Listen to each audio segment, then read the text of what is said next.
క్రీస్తునందు మాకు అత్యంత ప్రియులైన ప్రియ దేవుని జనాంగం ఈ యొక్క శ్రేష్టమైన సమయావకాశాన్ని బట్టి మన తండ్రి అయిన దేవునికి అదే రీతిగా వాక్యాన్ని వీక్షిస్తున్న మీ అందరికీ ప్రాముఖ్యంగా అంతర్జాతీయంగా స్త్రీల దినోత్సవం ఈరోజు జరుపుతుండగా నా మాతృమూర్తులకు నా యొక్క అక్క చెల్లెలకు అందరికీ కూడా స్త్రీ దినోత్సవం యొక్క శుభవందనాలు మన క్రీస్తు పేరిట మీకు తెలియజేసుకోవడానికి ఇష్టపడుతున్నానండి. ప్రాముఖ్యంగా ఈరోజు మన యొక్క వాక్య ధ్యానాంశం కొరకు ఏర్పరచుకున్న దేవుని వాక్యము పాత నిబంధన గ్రంథం నుంచి న్యాయాధిపతుల గ్రంథం 4వ అధ్యాయం నుంచి మనం ధ్యానించుకోబోతున్నాం. అదే రీతిగా కొత్త నిబంధన నుంచి లూకా రాసిన సువార్త 8వ అధ్యాయం నుంచి మళ్ళీ అదేవిధంగా కొన్ని విషయాలు మనం ధ్యానించకపోతాం. గడిచిన కొన్ని దినాల్లో మనం చూసుకున్నట్లయితే శిలువకు వేయబడిన యేసుక్రీస్తు యొక్క పిలుపు అనే ఒక అంశం పైన ధ్యానించుకుంటూ దాంట్లో భాగంగా శిష్యులకు, అదే రీతిగా పేతురుకు, నికోదేముకు, మరి తల్లిదండ్రులకు, అదే రీతిగా యవనస్తులకు, పిల్లలకు అనే విషయంలో మనము ఇన్ని రోజులు ధ్యానించుకుంటూ వచ్చాం. అదే రీతిగా ఈరోజు ప్రాముఖ్యంగా శిలువకు వేయబడిన యేసుక్రీస్తు యొక్క పిలుపు స్త్రీలకు అనే అంశం పైన ఈరోజు మనం ధ్యానించబోతున్నామండి. హల్లెలూయా, దేవునికి మహిమ కలుగును గాక. ప్రాముఖ్యంగా ఈరోజు చూసినట్లయితే ప్రేమ ప్రపంచంలో అనేక చోట్ల స్త్రీ అనాది కాలం నుంచి కూడా ఒక వివక్షకు గురయ్యే వ్యక్తిగా మనము చూస్తున్నామండి. చాలా చోట్ల స్త్రీని గౌరవం లేని స్త్రీ విధంగా కొన్ని విషయాలకు మాత్రమే పరిమితం చేసి వ్యక్తులు ఈరోజు ప్రపంచంలో ట్రీట్ చేసే విధంగా మనం చూస్తున్నాం. గడిచిన రెండు మూడు రోజుల ఒక వారం క్రిందట చూసుకున్నట్లయితే కొన్ని దినాల క్రిందట ఇరాన్ యొక్క సుప్రీం నాయకుడు చంపబడ్డాడు. అది మనం గమనించినట్లయితే ఆ వ్యక్తి యొక్క ఆలోచన విధానం గమనించినట్లయితే స్త్రీ పట్ల చాలా భయంకరమైన నీచంగా ఆలోచించే వ్యక్తిగా మనం చూస్తున్నామండి. స్త్రీలను జంతువుకు పోల్చి, మృగాలకు లేకపోతే అనిమల్స్కు పోల్చి కేవలం మన అవసరాలను మాత్రం తీర్చే వ్యక్తులుగా స్త్రీలు ఉన్నారని ప్రతిబింబించే విధంగా అనేక చోట్ల ఆయన ఇంటర్వ్యూలో మాట్లాడినట్టుగా చూస్తున్నాం. ఇది చాలా భయంకరమైన విషయం అండి. ఏదేమైనప్పటికీ దేవుని కృప ద్వారా ఒక శ్రేష్టమైన నాయకుల ద్వారా ఆయన ఇప్పుడు ఈ లోకంలో లేనట్టుగా మనం చూస్తున్నాం. వారిని అనేక మంది ఈరోజు సంతోషాలు సంబరాలతో వారు స్వతంత్రం వచ్చింది అటువంటి విషయాల నుంచి అని స్త్రీలు ఈరోజు ఆనందంతో వారు దీన్ని సెలబ్రేట్ చేసుకుంటున్నారు. అటువంటి సందర్భంలో ఈరోజు ఇరాన్ ఉంది. ప్రేమైన దేవుడారా, ఏది ఏమైనప్పటికీ అయితే బైబిల్ చెప్తా ఉంది, దేవుని వాక్యం చూసి సెలవిస్తున్నట్లు, దేవుని వాక్యంలో మనం గమనించినట్లయితే దేవుడు ఎంత మాత్రం పక్షపాతి కాదండి. ఈ విషయంలో పురుషునికి ఎంత ఆయన విలువనిచ్చాడో అంతగానే స్త్రీకి కూడా మనం విలువనిచ్చినట్లుగా మనం చూస్తున్నాం. మనం వాక్యం నుంచి చూసినట్లయితే వాక్య వెలుగులో ఆదికాండంలో మనం 1వ అధ్యాయం 27వ వచనంలో కూడా చూసినట్లయితే ఆయన స్వారూప్యమందు పురుషుని గాను స్త్రీని గాను అంటుంది.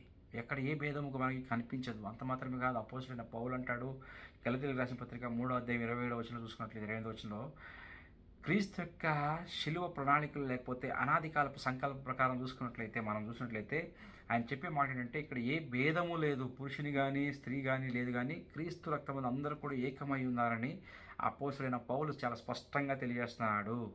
మనం గమనించిన విషయం ఏమిటారా, దేవుని దృష్టిలో స్త్రీకి ఎప్పుడు ఉండవలసిన ప్రాధాన్యత ఆది కాండం నుంచి కూడా మనం చూస్తున్నామండి. పాత నిబంధనలు గమనించవచ్చు, కొత్త నిబంధనలు కూడా ఈరోజు మనం అనేక విషయాలు మనం ధ్యానించబోతున్నాం. చూడండి, ఈరోజు మనం ధ్యానించబోతున్న దెబోరా కథను చూసినట్లయితే ఈ యొక్క న్యాయాధిపతుల్లో మనకు ఒక స్త్రీ కనబడుతుంది. ఆ స్త్రీ పేరు దెబోరా. ప్రియమైన దేవుని బిడ్డారా, అక్కడ గమనించినట్లయితే ఈ యొక్క స్త్రీ గురించి శ్రేష్టమైన విషయాలను మనము చూడవచ్చండి. దెబోరా అనగా అనక అర్థం వస్తుంది ఇబ్రీ భాషలో, అంటే తేనెటీగా. చూడండి, ఈ యొక్క దెబోరా యొక్క గుణలక్షణాలు కూడా కొన్ని సాదృశ్యంగా గమనించవచ్చు. తేనెటీగ ఏ విధంగా అయితే ఒక కష్టపడి అది మకరందాన్ని సేకరించి మకరందాన్ని ఒక ఆర్గనైజ్డ్గా ఒక చోటు పెట్టుకుంటుంది. Hard working, organised. అంత మాత్రమే కాదు, ప్రొడక్టివిటీ అది ఆర్గనైజ్గా చేసుకుని అది ఆ తేనె అంతా ఒక చోట సమకూర్చేదిగా ఉంది. అంత మాత్రమే కాదు, తన కమ్యూనిటీని జాగ్రత్తగా కాపాడుకోవడానికి దాని యొక్క పుట్టను మనం లేకపోతే దాన్ని ఏమంటే తేనె పట్టును. అదేవిధంగా ఇక్కడ చూసినట్లయితే ఈ యొక్క దెబోరా అనే యొక్క స్త్రీ కూడా మనం గమనించినట్లయితే ప్రేమింది ఏమి బిడ్డారా, ఈ యొక్క స్త్రీ కూడా అదేవిధంగా ఆత్మీయ ఏమంటారు కదా తీయటి ధనాన్ని కలిగినటువంటి ఒక స్త్రీగా మనం గమనించవచ్చు అనేక విషయాల్లో. ఎందుకంటే చూడండి, చాలా విషయాలు ఉన్నాయి. అంత మాత్రమే కాదు, ఈ యొక్క తేనెటీగ ఏ విధంగా అయితే ముళ్ళు కలిగి అది ఇది ఉందో అదేవిధంగా ఈ యొక్క దెబోరా కూడా ఇజ్రాయెల్ జనాంగాల్లో లేకపోతే దుష్టుని చేతి నుంచి లేకపోతే అన్యుల చేతి నుంచి లేకపోతే శత్రువుల చేతుల నుంచి తన జనాంగాన్ని కాపాడుకున్న విషయంలో చాలా శ్రేష్టమైన పాత్రను పోషించిన వ్యక్తిగా మనము చూస్తున్నాం. ఈ ఒక మాట ఎందుకంటే ఈ దెబోరా అనే పదానికి తేనెటీగ తన లక్షణాలు ఏ విధంగా ఉన్నాయో ఈ దెబోరా విషయంలో కూడా అనేక లక్షణాలు మనం గమనించవచ్చు. చూడండి చరిత్రలోనికి వెళ్ళినట్లయితే ఇజ్రాయెల్ జనాంగంలో మనం చూసినట్లయితే ప్రేమ దేవుని బిడ్డలారా యెహోషువ చనిపోయిన తర్వాత అక్కడ దేవుని ఎరుగని ఒక జనం వచ్చిందని చూస్తున్నాం. తర్వాత న్యాయాధిపతులు 21 అధ్యాయం 25 చూసినప్పుడు వారి ఇష్టానుసారం ఎవరికి ఇష్టం వచ్చినట్టు వారు ఎవరికి తోచినట్లుగా వారు జీవించినట్లుగా మనము దేవుని వాక్యం సెలవిస్తూ ఉందండి. వారికి దృష్టికి తోచినట్లుగా వారు నడుచుకున్నారంటే దేవుని భయభక్తులు లేవు. దేవుని యొక్క ఏ విధమైనటువంటి ఒక ఒక అధికారానికి లోబడిన జీవితం వారిలో కనపడలేదండి. అదే మాట ఇక్కడ మనం ధ్యానించబోతున్న 4వ అధ్యాయంలో కూడా చూసినట్లయితే మనకు మొట్టమొదటి విషయాలు మనకు ఆ వాక్యం తెలియజేస్తూ ఉందండి. యెహూదు మరణమైన తర్వాత ఇజ్రాయేలీయులు ఇంకనూ యెహోవా దృష్టికి దోషులేరు కనుక ఇక్కడ చూడండి వాళ్ళు యెహోవా దృష్టికి దోషులేరు.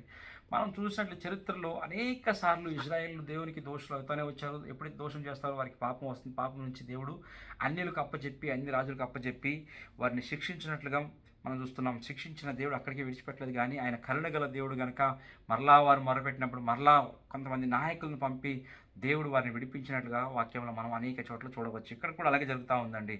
యెహోవా ఆసోరులో ఏలు కానాను రాజైన యాబీను చేతికి వారిని అప్పగించింది. యాబీను అనే రాజుకు అప్పగించినప్పుడు కానాను రాజైన యాబీనికి అప్పగించినప్పుడు అతని సేనాధిపతి ఏం చేస్తున్నాడు? ఎవరు? ఈ యాబీను అనే అది రాజు యొక్క సేనాధిపతి సిసేరా. ఈ వ్యక్తి 900 రథాలను కలిగిన వ్యక్తి. సరిసుమారు ఎన్ని సంవత్సరాలు అంటే ఇజ్రాయేలీని 20 సంవత్సరాలు కఠినమైన బాధలతో బాధ పెట్టగానే దేవుని వాక్యం చదివిస్తూ ఉందండి. ఇజ్రాయేల్ కఠినమైన బాధ పెట్టగా ఇజ్రాయేల్ యెహోవాకు మొరపెట్టరు. మామూలుగా మొర్ర పెట్టరు కదా మనోళ్ళు. మనం కూడా అంతే కదా. అన్నీ బాగుంటే దేవుడు ఎందుకు గుర్తు చేసుకుంటాం? భయంకరమైన కష్టాలు వచ్చినప్పుడు, భయంకరమైన రోగాలు వచ్చినప్పుడు, భయంకరమైన పరిస్థితులు వచ్చినప్పుడు మాత్రం అమ్మా దేవుడు. కన్నడలో ఒక మాట అంటే సంకట బందగా అంటే మనం చెప్పొచ్చులే తెలియదు, కానీ కష్టం వచ్చినప్పుడే దేవుడు అంట. అదేవిధంగా ఇక్కడ కూడా ఇజ్రాయేలీలు భయంకర అంతవరకు వాళ్ళు వెళ్ళరు, మామూలుగా దేవుని దగ్గరికి వెళ్ళరు. దేవుడు మర్చిపోయి ఇష్టమైన సారం జీవించినప్పుడు దేవుడు బుద్ధి రావడానికి అన్ని రాజులకు అప్పచెప్పినప్పుడు మరలా వాడు మొరపెట్టుకున్నప్పుడు దేవుడు కరుణగల దేవుడు నాయకుల్ని పంపించేవాడు. ఇక్కడ ఈ సిసేరా భయంకరంగా మొరపెట్టడం దేవుని వాక్యం భయంకరంగా కఠినంగా శిక్షించడానికి దేవుని వాక్యం సెలవిస్తూ ఉందండి. ఎలాగంటే 5వ అధ్యాయం 7వ వచనంలో కూడా వాక్యం సెలవిస్తూ ఉంది. వారి ఊర్లు పాడు దిబ్బలుగా మారిపోయి గ్రామాలను ఖాళీ చేసి వెళ్ళిపోయినట్లుగా, అనేక మంది దేవునికి దూరంగా అయిపోయినట్లుగా. అంత మాత్రమే కాదు, వారికి మార్గాలు లేకుండా రాజమార్గాలు అంటే అది సీజ్ అయినట్లుగా, ద్వారాలు కూడా మూయబడినట్లుగా చూస్తున్నాం. అనేక పరిస్థితులు గుండగా అక్కడ ఇజ్రాయేల్ కఠినమైన పరిస్థితుల్లో 20 సంవత్సరాలు ఉన్నప్పుడు వారు మొర్ర పెట్టినప్పుడు దేవుడికి ఆ మొర చేరినప్పుడు అక్కడ ఒక స్త్రీని ఆయన లేపుతున్నాడండి. దేవుని వాక్యం సెలవిస్తూ ఉంది. ఆ స్త్రీ ఎవరో కాదు, ఈ దెబోరా.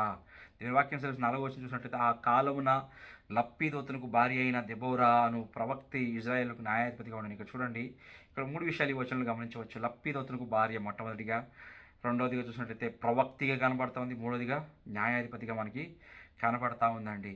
ఎప్పుడు ఈ కార్యాలు జరిగినప్పుడు తర్వాత దేవుడు స్త్రీని లేపుతున్నట్లుగా మనం చూస్తున్నాం. చూడండి, దెబోరా యొక్క గమనం చూసుకున్నట్లయితే దేవుడు ఎన్నుకున్న స్త్రీగా మనము గమనించాలండి.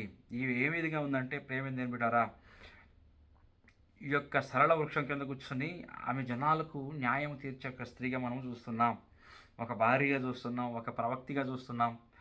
మొట్టమొదటి చూసినట్లయితే ఆత్మీయ గొంతును వినిపించే స్త్రీగా మనం చూస్తున్నామండి. ఎందుకంటే దేవుని వాక్యాన్ని అక్కడ ప్రకటించే వ్యక్తిగా మనం కనబడతా ఉంది. దేవుడు ఏం సెలవిచ్చాడంటే ఆ సెలవిచ్చిన మాటను ఆమె ప్రకటిస్తూ ఉంది. అంత మాత్రమే కాదు, జాతికి ఒక నాయకత్వాన్ని వహించుకున్న స్త్రీగా గమనిస్తున్నాం, నేషనల్ లీడర్షిప్గా మనం చూస్తున్నాం. అంత మాత్రమే కాదు, వారిని ఇజ్రాయేల్ను ఆ యొక్క అన్య జాతుల చేతి నుంచి విడిపించడానికి ఇనిషియేటివ్ తీసుకున్న ఒక నాయకురాలుగా మనం ఇక్కడ చూడవచ్చండి. గమనించినట్లయితే ప్రేమైన దేవుని బిడ్డారా, ఇక్కడ ఆ యొక్క డెబోరా ఏం చేస్తూ ఉందంటే మిలిటరీ ఆ రాజ్య అంటే ఆ యొక్క సైన్యంకు నాయకుడు అయినటువంటి బరాక్ అనే వ్యక్తిని పిలిపించి అక్కడ 10,000 మందిని ఎబ్యూసియల్ నుంచి, నప్తాలి జనాంగం నుంచి, గోత్రికుల నుంచి నువ్వు సమకూర్చు అని చెప్తున్నప్పుడు సమకూర్చు అని చెప్తున్నాడు. అక్కడ చూడండి 4వ అధ్యాయం ఒకసారి 6వ వచనం మనం ధ్యానించుకుందాం. ఆమె నప్తాలి కేదేశు నుండి అభినోయను కుమారుడైన బారాకును పిలువనంపించి అతనితో ఇట్లనను, నీవు వెళ్ళి నప్తాలీలను జబూలూనులను 10,000 మంది మనుషులను తాబోరు కొండ ఎద్దుకు రప్పించుము అని వాక్యం సెలవిస్తూ ఉంది. దబోరా చెప్తా ఉంది ఎవరికి? బారాక్కి. ఈ బారాకు సైన్యములకు అధిపతిగా ఉన్నాడు. ఆ సైన్యులకు అధిపతిగా ఉన్న బారాకు చెప్పినప్పుడు ఆయన అంటాడు 8వ వచనంలో, బారాకు, నీవు నాతో కూడా వచ్చినడలా నేను వెళ్ళదు, కానీ నీవు నాతో కూడా రానిడలా నేను వెళ్ళనని ఆమెతో చెప్తున్నాడు. ఇక్కడ గమనించండి, మొట్టమొదటి దేవుడు చెప్పిన మాట ఆమె బరాకుకు చెప్తా ఉంది. అంటే ఒక ప్రవక్తిగా మనం గమనించవచ్చు. దేవుని మాటను ప్రకటించే స్త్రీగా మనకు కనపడతా ఉంది. చెప్పినది చెప్పినట్టుగా మనం చేసే స్త్రీగా కనపడతా ఉంది. తర్వాత చూసుకున్నట్లయితే ప్రియమైన బిడ్డరా, ఆ యుద్ధం జరిగే సందర్భంలో ఈయన బారాకు సిద్ధపడడానికి వెళ్ళడానికి భయంతో కూడినప్పుడు, నువ్వు వస్తే కానీ వెళ్తానంటే ఖచ్చితంగా నేను వస్తానని వెళ్తుంది. ఇక్కడ ఏం కనబడతా ఉంది? నేను తనతో పాటు, అంటే ఒక స్త్రీగా ఉండి కూడా ఒక నాయకురాలయ్యి ఆ యొక్క యుద్ధానికి ఆ వ్యక్తి ఎవరైతే బారాకు భయపడుతున్నాడో, ఆ బారాకు భయపడిన సందర్భంలో నేను వస్తానని చెప్పేసి ధైర్యంగా ఆ వ్యక్తితో వెళ్ళినట్టు కనబడుతుంది. ఇక్కడ ఏం కనబడతా ఉంది? మనకు దేవోరాల్లో విశ్వాసం కనబడతా ఉంది, ధైర్యం కనబడతా ఉందండి. ఎప్పుడైతే యుద్ధం జరుగుతూ ఉందో, ప్రేమ నిర్మిటారు దేవుని వాక్యముగా చూసినట్లయితే తాబోరు కొండ పైన వారిని సమకూర్చమని వాక్యం సెలవిచ్చింది. అదే ఎందుకంటే ఆ 900 ఇత్తరతాళ్ళ పైన నమ్మకం ఎవరికి? ఆ యొక్క కానాను రాజు యొక్క సేనాధిపతి అయిన సిసేరాకు. దేవుని ఆలోచనలు, దేవుని ప్రణాళికలు వేరేగా ఉంటాయండి. నక్షత్రముల నుంచి దేవుని వాక్యం ఆ మాటలు చూసుకుందాం. 5వ అధ్యాయం 21 చూసినట్లయితే, న్యాయాధిపతులు 5:20-21 చూసినట్లయితే వాక్యం సెలవిస్తూ ఉంది. నక్షత్రములు ఆకాశం నుండి యుద్ధము చేసెను, నక్షత్రములు తమ మార్గముల నుండి సిసేరతో యుద్ధము చేసెను. కీషోను వాగు వెంబడి, పురాతనపు వాగైన కీషోను వెంబడి వారు కొట్టుకుని పోయి, నా ప్రాణమా నీవు బలము సాగుమని వాక్యం సెలవు. ఇక్కడ చూడండి, దేవుడు అద్భుతకరంగా వారి జీవితాల్లో అక్కడ కీషోను వాగు దగ్గర ఈ యొక్క యుద్ధంలో, ఈ యొక్క ఇజ్రాయెల్ జనాంగానికి యుద్ధంలో దేవుడు విజయాన్ని ఇస్తున్నాడు. ఎందుకంటే మనం గమనించాలి, యుద్ధం ఎవరి నుంచి మనకి యుద్ధంలో జయం దొరుకుతుందంటే కేవలము ఆయన నుంచే. కొన్ని చోట్ల అనేక వాక్యం ఉంది. నిర్గమకాండ పుస్తకం 14 కూడా చెప్తున్నాడు కదా, దేవుడే మీ పక్షంగా ఉండి ఆయన యుద్ధం చేసేవాడుగా ఉన్నాడు. కొన్ని చోట్ల కీర్తనలు అంటారు, రథములను బట్టి కాదు కానీ, గుర్రములను బట్టి కాదు కానీ, మాకు ఆయన ఉందే, ఆయనను బట్టే మనకి జయము. ఇది మనము గమనించాలండి. ఇక్కడ కూడా ఈ యొక్క ఇజ్రాయెల్ జనాంగముల మధ్యలో దేవుడు యుద్ధంలో జయాన్ని ఇస్తున్నాడు. ఎవరి ద్వారా అంటే ఈ దెబోరా మరలా ఈ యొక్క నాయకుల ద్వారా. చూడండి, అంత మాత్రమే కాదు, ఇక్కడ చేస్తున్న ఈ యొక్క దెబోరా కార్యాలు ఏంటంటే, ఆమె ముందుగానే చెప్తా ఉంది. ఎప్పుడైతే బారాకు నువ్వు నాతో రావాలి, నువ్వు వస్తేనే కానీ యుద్ధంకి వెళ్ళినప్పుడు అని చెప్పినప్పుడు దెబోరా అంటుంది ఏమని? అయితే నేను వస్తాను, కానీ ఆ యొక్క క్రెడిట్ ఏదైతే ఉందో, ఆ యుద్ధం నుంచి రావాల్సిన పేరు ఏదైతే ఉందో, ఘనత ఏదైతే ఉందో అది నీకు చెందదు, కానీ ఒక స్త్రీకి చెందుతుందని దేవుడి మాట ముందుగానే ఉన్నట్టుగా చెప్తా ఉంది. తన సొంతంగా ఆ యొక్క క్రెడిట్ని తీసుకోవాలని దెబోరా ఆశించలేదండి. తను తీసుకోవచ్చు, కానీ తీసుకోలే. కానీ అక్కడ మనకు తెలుసు చరిత్ర తర్వాత ఏం జరుగుతూ ఉందంటే, ఎప్పుడైతే ఈ దేవుడు ఆ పరిస్థితులను మార్చేశాడో, భయంకర అందరూ కూడా వాక్యం సెలవిస్తూ ఉంది, ఇజ్రాయెల్ చేతి కత్తివాతతో ప్రతి ఒక్కరు కూడా మిగిలిన అందరూ కూడా కూల్చబడ్డారని వాక్యం సెలవిస్తూ ఉంది. దాని తర్వాత అక్కడ ఎందుకంటే దేవుడు ఆకాశం నుంచి వానను భయంకరమైన నక్షత్రం నుంచి వానను కురిపించాడంటే, ఆ యొక్క ఇనప్రతాలు ఆ ఎత్తైన కొండలోనికి వెళ్ళలేక మట్టిలో ఇరుక్కుపోయి వారు ఏమీ చేయలేని పరిస్థితి, అందరూ కూడా వారు కత్తివాత కూలిపోయారని దేవుని వాక్యం సెలవిస్తూ ఉంది. అటువంటి సందర్భంలో ఇస్రాయేలు ఏం చేస్తున్నాడంటే, ఒక స్త్రీ యాయేలు అనే ఒక స్త్రీ ఇంటికి, వారికి అనుకూలమైన ఇంటికి పారిపోయి అక్కడ వెళ్ళిపోయి ఆమె దగ్గర ఆశ్రయాన్ని పొందుకునే సందర్భంలో ఆ స్త్రీ ఏం చేస్తూ ఉందంటే, గుడారకు వేసే మేకుతో తన కణితి పైన సుత్తించుకుని కొడతా ఉందండి. అందుకే దెబోరా ముందు చెప్పింది, ఇంకొక స్త్రీని కూడా అక్కడ ఏం చేస్తున్నాడు దేవుడు వాడుకుంటున్నాడు. ఇక్కడ ఇద్దరు స్త్రీలను మనం గమనించవచ్చు. దెబోరా మరలా ఈ యొక్క యాయేల్ అనే తెలుగులో వస్తుందండి. ఆ స్త్రీ ద్వారా మనం గమనించినట్లయితే అక్కడ యుద్ధంలో జయాన్ని పరిపూర్ణంగా పొందుకున్నట్లుగా చూస్తున్నాం. ఆ యొక్క క్రెడిట్ కూడా దెబోరా తీసుకోలేదండి. ముందుగానే చెప్పి వెళ్తూ ఉంది ఆ బారాకుకి. తన పైన కూడా పేరు తీసుకోలేదు. అదేవిధంగా వేరే స్త్రీకి ఆ యొక్క రావాల్సిన పేరు ఆమె ముందుగానే చెప్తున్నట్టుగా మనం గమనించవచ్చు. అంత మాత్రమే కాదు, దైన్య తర్వాత 5వ అధ్యాయం చూడండి, ఆమె గొప్పగా దేవుని కార్యాలను ఆరాధించినట్లుగా మనం చూస్తున్నాం. ఇక్కడ ఏం గమనించవచ్చు? ఒక లప్పిదోతునికి భార్యగా మాత్రమే కాదు, ఒక ప్రవక్తిగా మనం గమనించవచ్చు. దేవుని మాట ఉన్నదన్నట్టుగా ఆమె అక్కడ ఉన్న బారాకు కానీ ఇతర నాయకులు కానీ చెప్పి నడిపించినట్లుగా, ధైర్యపరిచినట్లుగా చూస్తున్నాం. అంత మాత్రమే కాదు, ఆమె ధైర్యంగా ముందుకు వెళ్ళినట్లుగా మనం చూస్తున్నాం. ఒక న్యాయాధిపతిగా మనం చూస్తున్నాం. న్యాయం తీర్చే వ్యక్తిగా కనబడతా ఉంది. అన్నిటికంటే ఎక్కువగా ఎంత అద్భుతంగా ఆ యుద్ధంలో చేయవలసిన అన్ని విషయాల తర్వాత దేవునికి చెల్లించవలసిన మహిమను చెల్లించే ఒక స్త్రీగా మనము గమనించవచ్చండి. అనేక శ్రేష్టమైన గుణలక్షణాలు ఇక్కడ దెబోరాలో మనం గమనించవచ్చండి. ఇక్కడ మన ప్రాముఖ్యమైన అంశం ఏంటంటే దేవుడు ఏ విధంగా స్త్రీలను ఇక్కడ వాడుకున్నాడో ఈ అధ్యాయంలో మనము చూడవచ్చు. హల్లెలూయా. అదేవిధంగా మనం క్రొత్త నిబంధనకు వచ్చినట్లయితే దానికంటే ముందు ఒక విషయం చెప్పడానికి ఇష్టపడుతుంది. ఇది అయిన తర్వాత 40 సంవత్సరాలు ఇశ్రాయేలీయుల్లో ప్రశాంతంగా సమాధానంగా వారి జీవితాలను వారు గడిపారని దేవుని వాక్యం 5వ అధ్యాయం చివరి వచనం మనం గమనించవచ్చండి. తర్వాత మనం చూసుకున్నట్లయితే క్రొత్త నిబంధన వచ్చేపాటికి మనకు లూకా రాసిన సువార్త 8వ అధ్యాయం 1 నుంచి 3 వచనం చూసుకున్నట్లయితే అక్కడ ముగ్గురు స్త్రీలు కనబడుతున్నారు. లూకా రాసిన సువార్త 8వ అధ్యాయము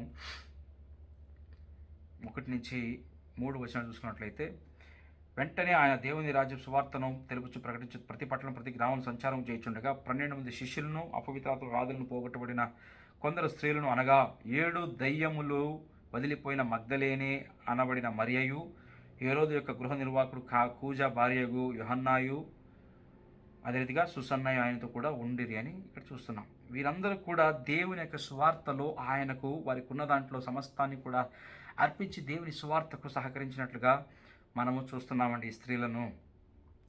ఆ కాలంలో మనం చూసినట్లయితే యహూద్యుల సాంప్రదాయ ప్రకారము, నేను అప్పుడే చెప్పాను, భయంకరమైన పరిస్థితులు, స్త్రీలు బయటకు రావడానికి లేదు. అదే రీతిగా ఇక్కడ ఇంకా శిష్యులుగా ఉండడానికి అంత మాత్రం వారికి అవకాశం లేదు. కానీ అయినప్పటికీ కూడా యేసు వీటన్నిటికీ విరుద్ధంగా వీటన్నిటిని ఈ అలవాట్లు పోగొట్టి స్త్రీకి ఇచ్చే విలువను ఇక్కడ మనం గమనించాలి. స్త్రీలను ఏ విధంగా దేవుడు వాడుకున్నాడో అనేది. అంత మాత్రమే కాదండి, ఇక్కడ శిలువ మనకు సమయం లేదంతా త్వరగా ముగిస్తున్నానండి. శిలువలో కూడా మనం గమనించినట్లయితే యేసు ప్రభు శిలువ వేడిన సందర్భంలో అనేక శిష్యులు ఇక్కడ వెళ్ళిపోయినట్లుగా చూస్తున్నాం. అయితే మన యేసుక్రీస్తు యొక్క తల్లి అయిన మరియను, మరి అదే మాత్రం మగ్దలేని మరియను ఇక్కడ శిలువ క్రింద శిలువ దగ్గర మనం ఉన్నట్లు యోహాను రాసిన సువార్త 19వ అధ్యాయం 25వ వచనంలో మనకు ఆ వాక్యం స్పష్టంగా తెలియజేస్తుంది. ఆయన తల్లి సహోదరియు క్లోపా భార్య అయిన మరియయు మగ్దలేని మరియు యేసు వద్ద నిల్చుంటారు. ఇక్కడ స్త్రీలను మనం గమనిస్తున్నామండి. నేను ఎందుకు చెప్తానంటే స్త్రీ యొక్క ప్రాధాన్యత చూడండి. అంత మాత్రమే కాదు, దీని తర్వాత కూడా ఈ శిలువ అయిన తర్వాత కూడా మనము ఇప్పుడు చదివిన వాక్యంలో మనకి మొట్టమొదట యేసుక్రీస్తు లేచిన తర్వాత ఆయన పునరుత్థానాన్ని ప్రకటించిన స్త్రీలలో మనకు మగ్దలేని మరియ అయిన స్త్రీగా మనము గమనించవచ్చండి. ఇదన్నిటికంటే ఎక్కువ ఆయన శిలువ అయిపోయి ఆయన మరణించి ఆయన మృత్యుంజయుడే లేచి వెళ్ళి ఆరోహణం అయిపోయిన తర్వాత కూడా ఆదిమ సంఘంలో కూడా కొంతమంది స్త్రీలను చూస్తున్నాం. అపోస్తలుల కృత్యాలు 18:26లో అపోలోస్ అనే ఒక వ్యక్తికి ఆయన సువార్తను ప్రకటించే వ్యక్తిగా ఉండగా ఆయనకు తెలియని విషయాలను కూడా ఇంకా ఎక్కువగా స్పష్టంగా తెలియజేసిన స్త్రీలలో ప్రిస్కిల్లా అని మనం చూస్తున్నాం. అంత మాత్రమే కాదు, రోమిలకు రాసిన పత్రిక 16వ అధ్యాయం 1వ వచనం చూసినట్లయితే ఫీబే అనే ఒక స్త్రీని సంఘ సేవ పరిచర్లు ఏ విధంగా దేవుడు వాడుకున్నాడో మనం చూస్తున్నాం. అన్నిటికంటే ఎక్కువ చూసినట్లయితే ఈ లూదియా అనే స్త్రీని మనము అపోస్తలుల కృత్యాలు 16వ అధ్యాయంలో అపోస్తలుల కార్యములు 14 నుంచి 15 చూసినట్లయితే బాప్తిసం పొందిన తర్వాత ఆ యొక్క సేవకు ప్రకటించడానికి అనుకూలంగా ఉండడానికి ఆ యొక్క తన ఇంటిని తన గృహాన్ని ఆ యొక్క సేవకులకు ఇచ్చినట్లుగా ఆ విధంగా సేవలు అద్భుతకరంగా వాడబడినట్లుగా మనం చూస్తున్నామండి. ప్రియమైన దేవుని బిడ్డలారా, చూడండి, మన జీవితంలో గమనించినట్లయితే చాలా విషయాలు ఉన్నాయి స్త్రీ విషయంలో.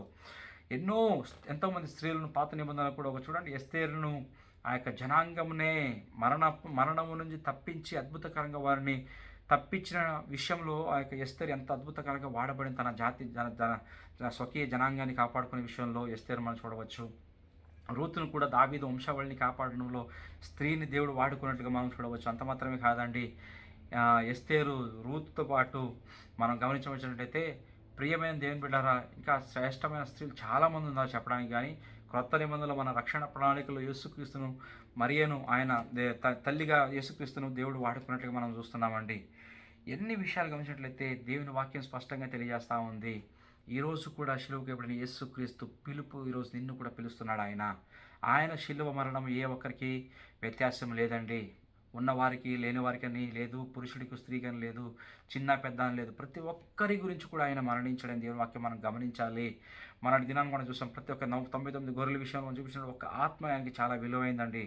మనం గమనించవలసిన విషయం ఏంటంటే ఈరోజు శిలువకు వేయబడిన యేసుక్రీస్తు నీ కొరకు కూడా మరణించాడమ్మా అక్క, నా చెల్లి. గమనించినట్లయితే ఆయన ప్రాణము నీ కొరకు కూడా అని గుర్తుపెట్టుకోవాలండి. ఈరోజు ఆయన పిలుపు దేవుడు మనకి చూసినట్లయితే ఆత్మీయ నాయకత్వాన్ని వహించుకోవడానికి ఈరోజు పిలుస్తున్నాడు. దేవరాన్ని పిలిచినట్లు ఈరోజు నిన్ను కూడా పిలుస్తున్నాడు. అంత మాత్రమే కాదు, దేవర వల్ల ధైర్యంగా ఉండడానికి అనేక మంది బంధనాల్లో ఉన్న ఈరోజు ప్రపంచాన్ని బయటికి తీసుకురావడానికి, ఎలాగే అయితే ఇశ్రాయేల్ పాపం పడి అనేక శ్రమలు అనుభవించినప్పుడు దేవుడు ఎలాగ వాడుకున్నాడో, ఈరోజు నాశనకరమైన మార్గంలో ఉన్న స్త్రీలను లేకపోతే పురుషులు అనేక మంది ప్రపంచాన్ని దేవుని వైపు ఆయన మార్గంలోనికి నడిపించడానికి ఈరోజు నేను వాడుకోవాలని ఆశపడుతున్నాడు.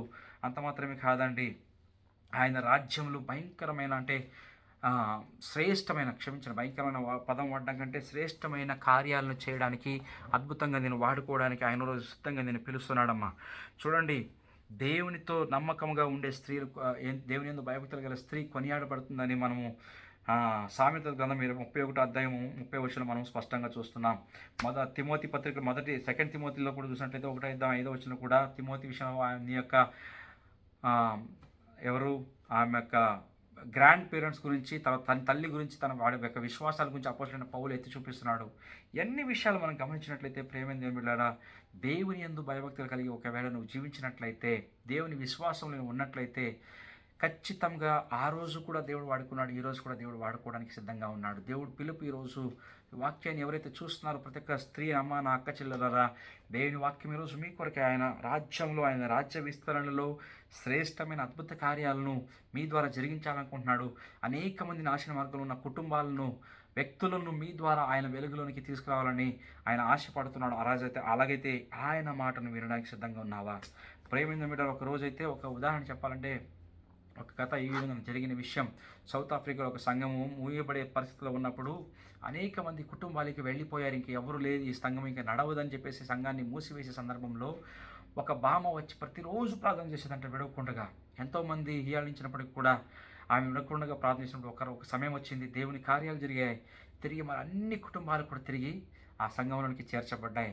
ఆ రోజు సువార్తిక సేవకుడు వచ్చి చెప్తున్నాడంట, నా వల్ల కూడా కాలేని పని ఈ యొక్క స్త్రీ యొక్క ప్రార్థన మూలకంగా తిరిగి చర్చ్ పునఃస్థాపించబడిందని ఆ సాక్షి చెప్పినప్పుడు చాలామంది ఉత్తేజపడ్డారని దేవుని వాక్యాలు మన జరిగిన చరిత్రలో మనం గమనించవచ్చు. అదేవిధంగా ఈరోజు మనం చూసుకున్నట్లయితే ప్రేమించులారా, నిన్ను కూడా అనేక వ్యక్తుల మధ్యలో, నశించిపోతున్న వ్యక్తుల మధ్యలో, అనేక మంది దిగజారిపోయిన వ్యక్తుల పరిస్థితుల మధ్యలో కూడా నిన్ను దేవుడు ఉన్నత స్థానంలో ఉంచాలని ఆశపడుతున్నాడమ్మా. ఈరోజు ఆ స్త్రీగా ఒక దెబోరా వలె, ఒక మగ్దలేని మరియా వలె, ఒక ప్రిస్కిలా లాగా, ఒక లూదియా లాగా, ఒక ఫేవే లాగా, ఒక యేసుక్రీస్తు తల్లి అయిన మరియలాగా, ఎస్తేర్లాగా, రూతులాగా ఎంతోమంది స్త్రీలు ఈరోజు ఉన్నారు. చెప్పడానికి సమయం లేదు, కానీ అటువంటి స్త్రీలా నువ్వు కూడా ఉండాలని ఆశపడుతున్నావు అయితే ఆయన సన్నిధిలో రా. ఆయన దగ్గర నీ జీవితాన్ని సమర్పించుకో. ఆయన శిలువ మరణం నీకు కూడా నీ గుర్తుంచుకో. ఆయన యొక్క శిలువను నువ్వు చూసినట్లయితే ఆయనకి నీ జీవితాన్ని పరిపూర్ణంగా సమర్పించుకొని నిశ్చితానుసారంగా చేయడానికి నేను సిద్ధంగా ఉన్నానని నువ్వు చదివించినట్లయితే ఖచ్చితంగా ఈరోజు ఆయన నేను వాడుకోవడానికి సిద్ధంగా ఉన్నాడు. ఆ విధంగా దేవుడు మిమ్మల్ని అందరినీ కూడా వాడుకోవాలని నేను ఆశిస్తున్నా. ప్రాముఖ్యంగా ఈరోజు అంతర్జాతీయ స్త్రీల దినోత్సవంగా మరొకసారి నేను ఈరోజు మిమ్మల్ని హెచ్చరించడానికి ఇష్టపడుతున్నా. ఆయన పిలుపు, శిలువకు వేయబడిన యేసుక్రీస్తు యొక్క పిలుపు, స్త్రీలారా మీకే. ఆయన రాజ్యంలో ఖచ్చితంగా ఆయన రాజ్య విస్తరణలో మిమ్మల్ని కూడా పాలి భాగస్తులు చేయాలని చాలా ఆశగా ఉన్నాడు దేవుడు. ఆ విధంగా అయితే మీరు ఖచ్చితంగా ఆయన స్వరాన్ని విని ఆయన స్వరానికి లోబడే వ్యక్తులుగా ఉన్నారా? మమ్మల్ని పరీక్షించుకుందాం. దేవుడు మిమ్మల్ని దీవించును గాక. ఆమేన్.